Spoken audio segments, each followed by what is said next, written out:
Je demande pardon à Dieu avant, parce que je vais aborder un sujet qui va fâcher beaucoup de monde.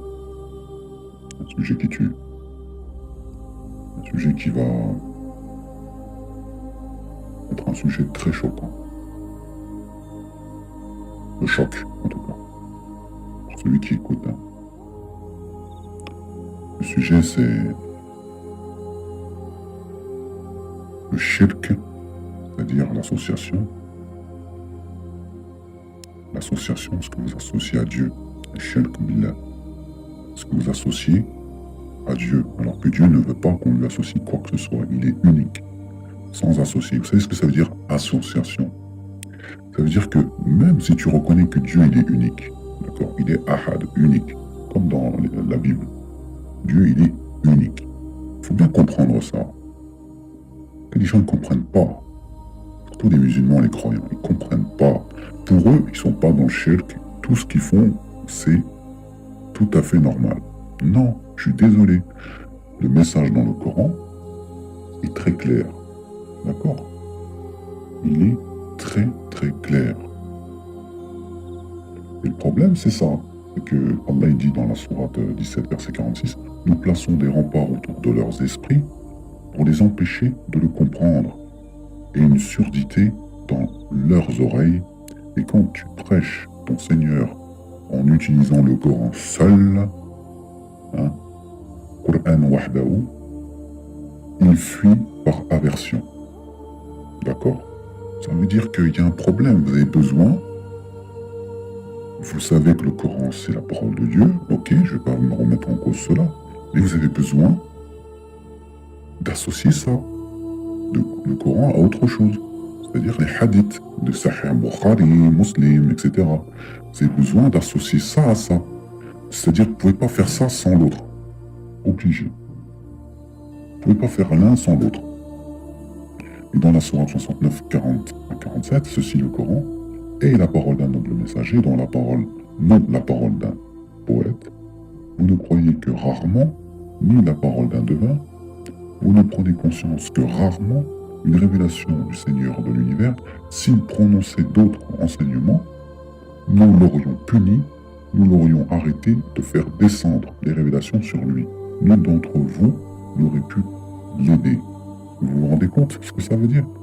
Pour vous dire à quel point Dieu était contre toute association à cette révélation. Et en plus, il vous pose la question, dans la sourate 4, verset 82, ne médite-t-il donc pas sur le Coran? Sur quoi il vous pose la question? Sur le Coran, pas sur d'autres, sur des hadiths ou sur la parole du prophète. Non, sur le Coran. Et le Coran, bien sûr, quand il a été révélé, c'était à travers la bouche du prophète, parce qu'il fallait bien une bouche pour le prononcer, et Dieu ne va pas se manifester, parce que Dieu, c'est comme le soleil, tu ne peux pas le regarder, tu ne peux pas le rester collé à lui, tu vas brûler comme une torche, le feu. Tu vas devenir aveugle si tu essayes de regarder Dieu, tu ne pourrais pas le regarder. Donc Dieu est trop grand, trop puissant, et puis bien trop noble pour se manifester devant des êtres humains qui sont minuscules, qui sont des créatures très faibles, qui ne méritent pas d'ailleurs que Dieu s'humilie comme ça devant l'être humain. Et venir, non, il envoie des êtres pour faire le boulot, comme les anges. S'il prenait d'autres que Dieu, d'accord, ne médite-t-il donc pas sur le Coran? Donc c'est la première question. Ensuite, il dit, s'il prenait d'autres que Dieu, ils y trouveraient certes maintes contradictions. Les hadiths, c'est que ça, que les contradictions. Je suis désolé. Hein. D'ailleurs, il y a même une science des hadiths. C'est-à-dire comment tu fais pour savoir si tel hadith est sahih ou pas. Je rappelle que sahih veut dire authentique. Sahih Bukhari.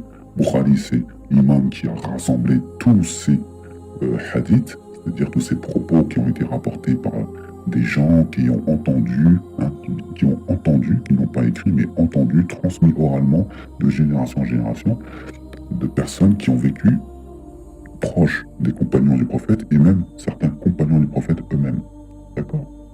Donc le sujet aujourd'hui, voilà, bien faire comprendre aux gens que l'association, c'est très clair. Allah il dit quoi dans le Coran? Il dit dans la sourate 7, verset 3, Attabi'u ma unzila ilaykum min rabbikum wa la tattabi'u min duni awliya qalilan ma tadhakkarun. Ok? Donc, sourate 7, verset 3. Suivez ce qui vous a été descendu, d'accord, venant de votre Seigneur, et ne suivez pas d'autres alliés que lui. Je sais pas, je peux pas être plus clair que ça. Mais vous vous souvenez peu. Et même dans la sourate 68, verset 37, il dit quoi? Il dit Am lakum kitabun fihi tadrusun. Ou bien avez-vous un livre dans lequel vous apprenez? C'est-à-dire dans lequel se trouve ce que vous préférez. Inna lakum fihi lama takhayyarun. D'accord? Ou bien est-ce que vous avez obtenu de nous des serments valables jusqu'au jour de la résurrection, nous engageant à vous donner ce que vous décidez. Hein? Dans les hadiths, c'est vous qui décidez, c'est pas Dieu apparemment. Mais vous attribuez ça au prophète, à la bouche du prophète, pour dire que ça vient de Dieu. Mais ensuite, dans la sourate 77, verset 50, à quel hadith, autre que celui-ci, se conforme-t-il? فَبِأَيِّ حَدِيثٍ بَعْدَهُ يُؤْمِنُونَ. Je ne peux pas être plus clair que ça. Hadith, c'est des propos, les propos de Dieu, c'est-à-dire le Coran. C'est un propos. Allah, il utilise ce terme. D'accord? En arabe. Je l'ai lu en arabe exprès pour que vous ne dites pas que je suis en train d'inventer quelque chose. D'accord? Tilka ayatullahi nataluha alayka bilhaqqin fabi ayyi hadithin ba'dallahi wa ayatihi yu'minun. Sourate 45, verset 6. Voici les signes de Dieu que nous te récitons en toute vérité. Alors en quel hadith, en quel propos, après Dieu et ses signes, croiront-ils? Voilà. Donc, fin de citation sur le côté explicatif de l'association, c'est-à-dire le shirk. D'accord? Je pense que là, on est clair. Je pense que vous avez très bien compris. Je pense que mieux que ça, je ne peux pas faire mieux que ça. D'accord? Pour arriver enfin, donc l'association, donc Allah il est très clair dans le Coran, l'association, haram, c'est interdit. D'accord? Rien autour de l'association. Dieu, il est Dieu. Il est unique. Son dogme, tout ce que Dieu vous demande dans le Coran, c'est La ilaha illallah wahdahu la sharika lah. D'accord? Et bien sûr, il précise que Mohammed, sallallahu alayhi wa sallam, est son messager. Mohammed Rasulullah. Mohammed est son messager. En aucun cas, il vous demande de faire une formule pour entrer au paradis, de dire une formule qui valide votre entrée dans la foi. Allah, il vous demande juste de croire. D'accord? Bien sûr, quand il était vivant, le prophète, les gens venaient le voir et faisaient allégeance en disant que j'atteste qu'il n'y a d'autre Dieu que Dieu et j'atteste que tu es le prophète, Mohammed sallam. D'accord? Parce qu'il était vivant. Mais aujourd'hui, ça n'a plus de sens de dire ça. D'accord? Et bien sûr, Dieu te demande de la meilleure des attestations que tu peux faire, c'est de dire La ilaha illallah wahdahu la sharika lah. C'est tout. Et de croire que Mohammed est son messager. Mais jamais de faire une formule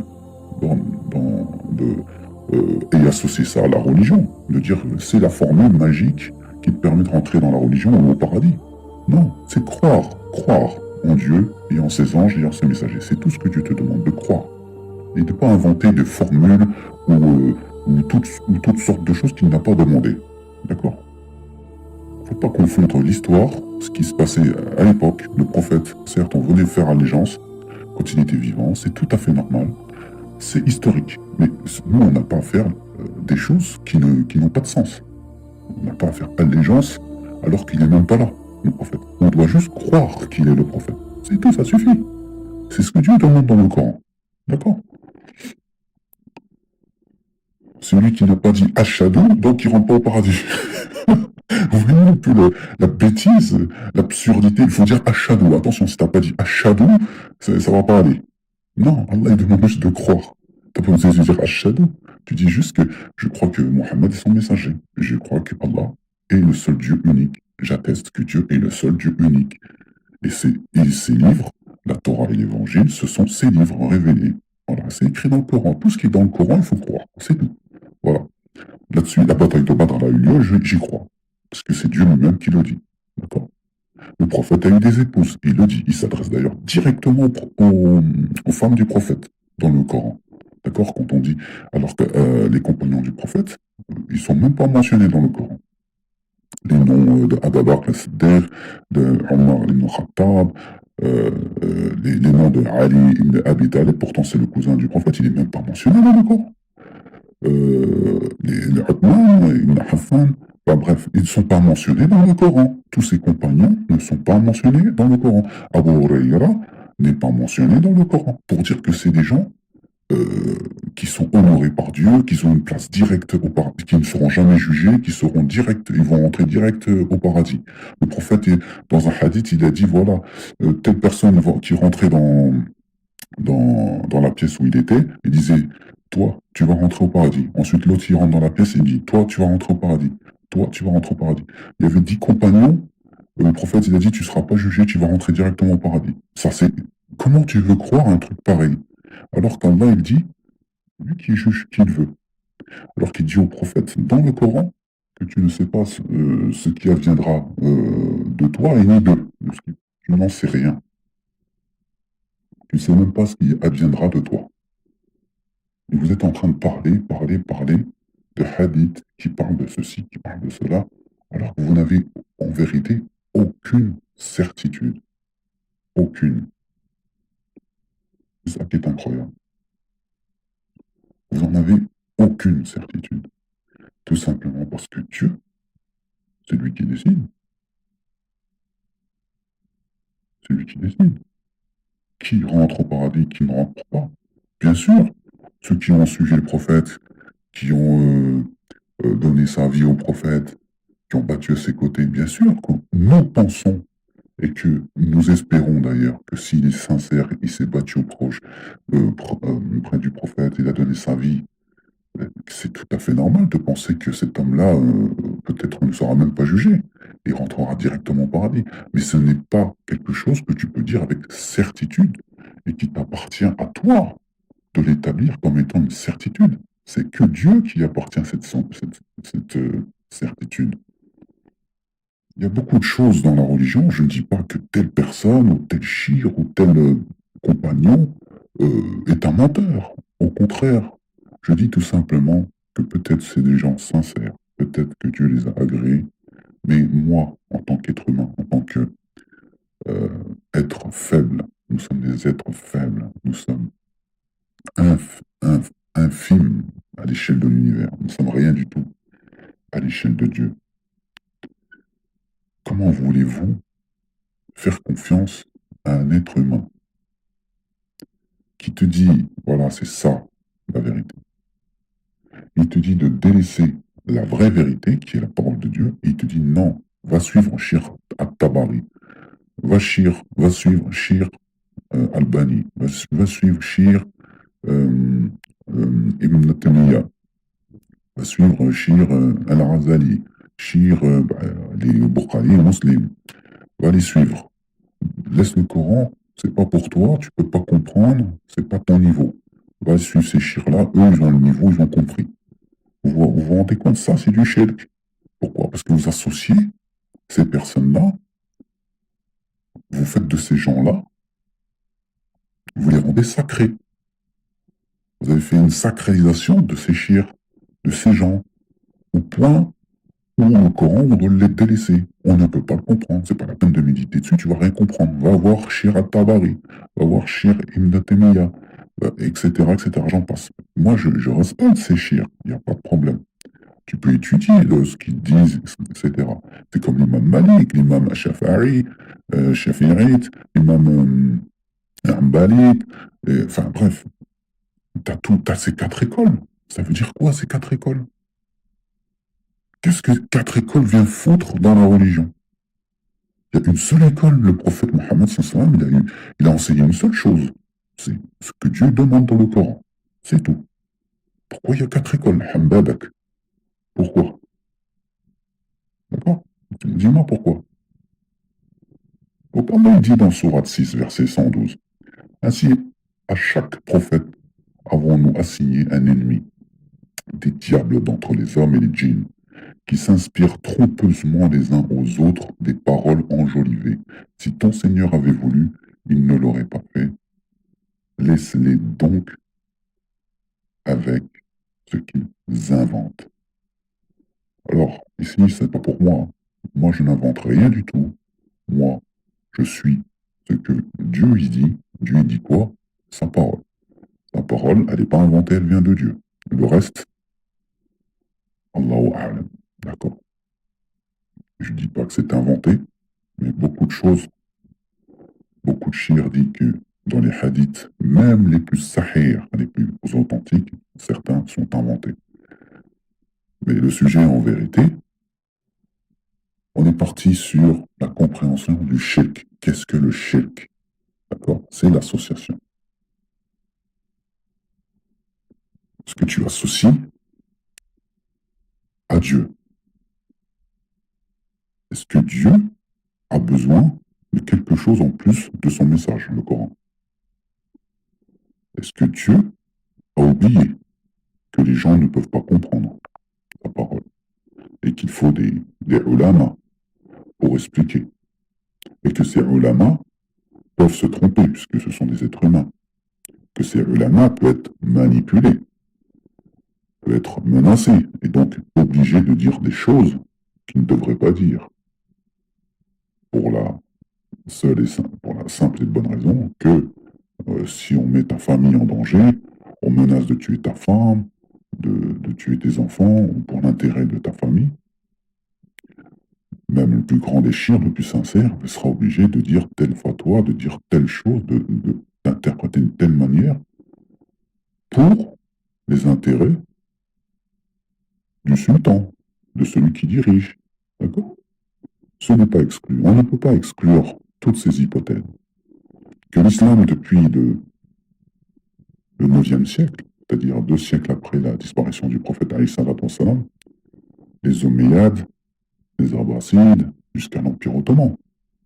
Il y a eu des manipulations concrètement prouvées par l'archéologie, les anthropologues, les recherches, en dehors du cercle religieux. Parce que tout ce qui est religieux est sacré, donc on ne va pas discuter sur tel shir, il a dit ça. Donc lui-même, il est sacralisé, presque comme le prophète. On ne va pas discuter sur ce qu'il a dit. Alors que la science, elle prouve le contraire. Je sais pas moi, le shir, il te dit si tu as un problème de cœur, va manger tel truc. C'est comme par exemple, excusez-moi, mais la pisse du chameau. Hein, l'urine de chameau. Alors que la science aujourd'hui, elle prouve que c'est pas bon du tout pour la santé. Il n'y a rien qui est bon dans l'urine de chameau. Et vous buvez l'urine de chameau parce que, soi-disant, un hadith dit que le prophète en buvait. Heureusement que, Starfullah, excusez-moi de dire ça, mais heureusement qu'il n'y a pas un hadith qui parle de sperme de chameau. Hein, parce que je suis sûr que vous l'aurez fait. Hein. Faut pas être stupide. Le Coran ne te dit pas de boire d'urine de chameau, ni de, excusez-moi, mais de khala, de quoi que ce soit. Allah, il te dit ce qui est bon, ce qui n'est pas bon. D'accord? Allah, il te dit clairement dans le Coran, il n'y a rien qui est mauvais, il n'y a rien qui est bon, que Dieu n'est pas mentionné dans le Coran. D'accord? Tout est clair. Revenons sur la principale, ça fait 20 minutes hein, que je parle de shirk, de compréhension. Pourquoi? Là, je vais en venir au sujet qui fâche. Que tous les musulmans du monde entier, quasiment, vénèrent, entre guillemets. Associés à Dieu, d'ailleurs. Oui, oui, je vous dis, vous associez cela à Dieu. Vous associez cela à votre croyance. La pierre noire. La pierre noire. Moi, je vous le dis, hein, Yawm al-Qiyamah, on verra qui a raison, qui a tort, qui a raison. Yawm al-Qiyamah, il y aura un jugement tous les chiites, tous les gens qui ont fait vivre cette croyance, etc., etc. D'accord? Abraham, ce n'est pas de l'association, mais Dieu le mentionne dans le Coran. Donc, tu fermes ta bouche, il te dit de croire en Abraham, il te dit que c'était l'ami de Dieu. Ça, on peut dire, on pourrait dire que c'est l'association, de croire d'aimer Ibrahim alayhi salam, de l'aimer comme étant l'ami de Dieu, d'avoir de l'admiration pour ce prophète.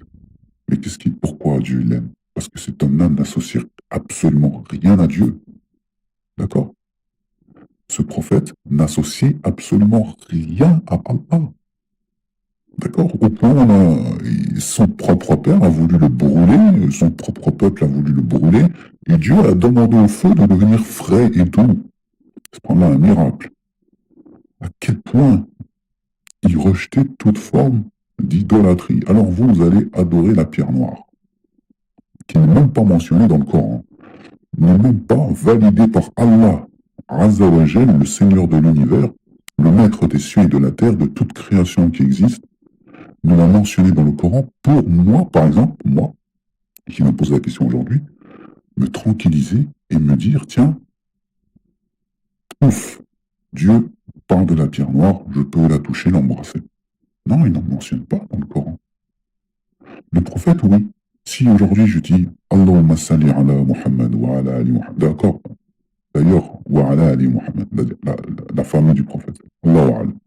Mais lui, le prophète lui-même, oui, je le salue.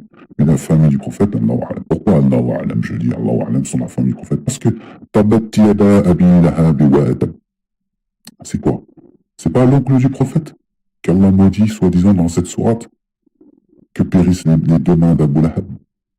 C'est pas la famille du prophète, ça? Donc quand vous dites Allahumma salli ala Muhammad wa ala ali Muhammad, vous êtes en train de faire quoi? Vous êtes en train de dire que le salut sur le prophète et la prière sur le prophète, ainsi que sur sa famille. Donc il y a un lapsus là, il y a un problème. Quelle famille il s'agit? Quelle famille Allah il a mentionné dans le Coran? La famille du prophète. Est-ce qu'il l'a mentionné? Est-ce qu'il a mentionné Ali ibn Abi Talib, qu'il est validé par Allah, que tu peux le saluer, que tu peux valider? Non. Allah, vous savez, c'est très très simple ce qu'Allah il fait dans le Coran. Il te dit, les croyants, Ya ayyuhalladhina amanu. Donc tu peux saluer tous les croyants, la bénédiction sur tous les croyants. Par contre, les autres qui ne croient pas, tu peux pas savoir s'ils font partie de la famille du prophète ou pas. Mais par contre, dans l'histoire des hadiths, on sait que le prophète, il avait un de ses oncles qui le détestait, qui était le pire des ennemis du prophète. C'est la famille du prophète pourtant. Et puis, il y en a un qui adorait presque comme Jésus, comme un dieu, voire même comme étant le vrai prophète au-dessus du prophète Mohammed. Ali ibn Abi Talib. Comment pouvez-vous saluer la famille du prophète alors que ils sont en train de faire du shirk sur Ali ibn Abi Talib? Et en plus, Abu Lahab était lui-même l'oncle du prophète, le pire ennemi de l'islam. Donc, moi je dis juste, sallallahu ala Muhammad, sallallahu alayhi wa sallam.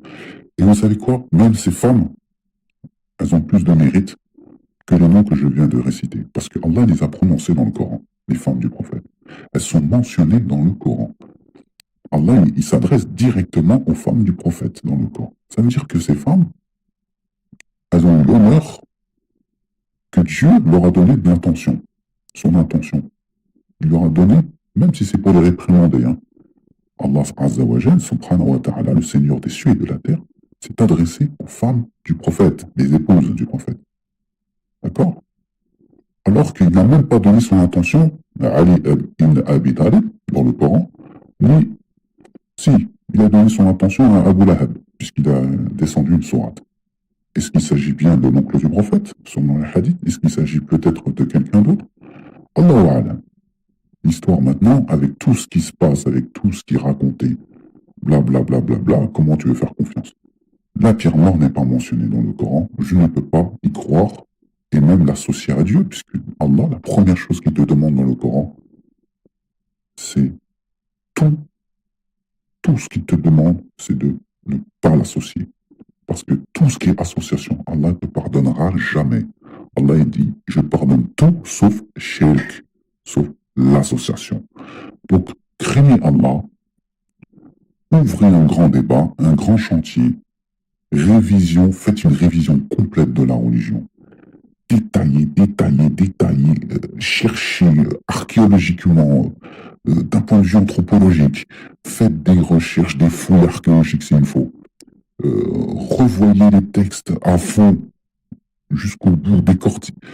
Ne donnez aucune chance à Shaitan de vous conduire en enfer. Ça fait peur ce que je dis. Vous direz que toute la religion est fausse, la manière dont je parle. Non, je dis qu'il y a beaucoup de choses qui ne sont pas cohérentes. La cohérence, vous comprenez? Entre faux et cohérence, il y a deux choses différentes. Donne-moi une explication directe, concrète. Ne me dis pas que les hadiths, ça vient de la bouche du prophète, tu ne peux pas vérifier. Il faudrait une machine à remonter le temps. Et le Coran, par contre, qu'est-ce qu'ils te disent? Les scientifiques aujourd'hui, les anthropologues, les archéologues, qui te disent, oui, le Coran date, ils ont trouvé le Coran qui date du 9e siècle, de l'époque du 7e siècle, de l'époque du prophète de son vivant. Donc, ils ont bien un texte coranique qui date du 7e siècle. Par contre, ils n'ont aucun hadith qui date du 7e siècle. C'est qu'à partir du 9e siècle, 200 ans après la disparition du prophète.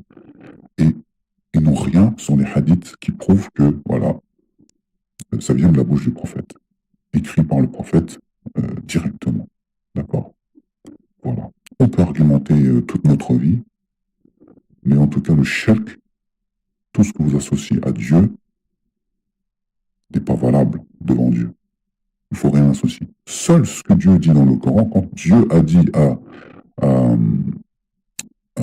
Iblis de se prosterner devant Adam, ça vient de Dieu. C'est Dieu lui-même qui te dit, prosterne-toi devant Adam. D'accord? C'est du shirk de se prosterner devant autre chose que Dieu. Mais si c'est Dieu lui-même qui te le demande, donc tu accomplis ce que Dieu te demande. D'accord?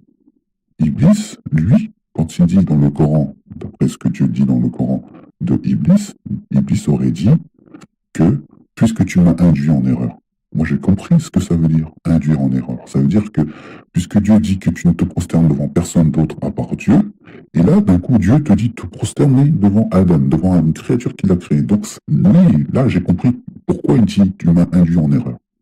Mais le problème, c'est quoi? C'est que, même si Dieu t'a induit en erreur, tu dois obéir. Même si pour toi, c'est une erreur. Selon toi. Mais pour Allah, c'est une sagesse immense qu'il a. C'est un droit immense de faire ce qu'il veut. Il peut te dire d'être juste et puis de commettre une injustice, et toi tu vas croire que c'est une injustice, alors que pour lui, il s'agit là d'une œuvre dont toi, tu n'as aucune manière de comprendre la définition ou la sagesse à travers cela. Voilà. Dieu est grand, infiniment sage et juste. Et nous sommes ses esclaves. Nous devons nous soumettre à sa volonté. C'est pour ça que Iblis, il a perdu. Parce qu'il ne s'est pas soumis à la volonté de Dieu, malgré que ce n'était pas cohérent, selon lui. D'accord? De se prosterner devant une créature en dehors de Dieu. Et c'est Dieu lui-même qui lui demande. D'accord? Est-ce que Dieu m'a dit de me prosterner devant un être humain en dehors de lui? Non. Est-ce que Dieu m'a demandé d'adorer un autre livre que le Coran, ou d'aller voir un autre livre que le Coran? Non. Je te dis qu'il n'y a que le Coran, il n'y a pas d'autre hadith que le Coran. Maintenant, vous allez me dire, oui, mais le prophète, il est venu, il est passé, donc il a laissé un message, etc. Qu'est-ce qu'il a dit le prophète selon les hadiths? Il a dit, n'écrivez pas mes paroles. Celui qui écrit un mensonge contre moi, qui prépare sa place en enfer. Ça, c'est les paroles du prophète selon vos hadiths. Donc déjà, avant de commencer à regarder les hadiths, il y a plus de 7000 hadiths, déjà commençons par ce hadith qui te dit déjà dans ce hadith que le prophète lui-même avait dit de ne pas écrire ses propos et de suivre que le Coran. Qu'est-ce qu'on fait de ce hadith? Vous voulez mettre en pratique des hadiths, des hadiths, vous voulez mettre en pratique des lois, de sharia, vous voulez le mettre en pratique, mais ce hadith-là, vous ne le mettez pas en pratique. Pourquoi? Parce que non, ça ne va pas dans le sens de ce que vous voulez. Ok. C'est tout. Il y aura un jugement, Yawm al-Qiyamah. Allah il a dit plusieurs fois dans le Coran, il y aura Yawm al-Qiyamah, il y aura un jugement. C'est tout. Et on verra qui a raison, qui a tort. En tout cas, celui qui a raison à 100%, c'est celui qui suit la parole de Dieu. Parce que la parole de Dieu, elle est à 100% de Dieu. Par contre, les hadiths ne sont pas à 100% de Dieu. Ce sont des paroles qu'on a rapportées. Certes, qui peuvent venir réellement du prophète, mais tu n'auras jamais la certitude. Alors que le Coran, lui, il vient de Dieu, direct. Voilà. سبحان ربك رب العزة عما يصفون وسلام على المرسلين والحمد لله رب العالمين واستغفر الله الذي لا إله إلا هو الحي القيوم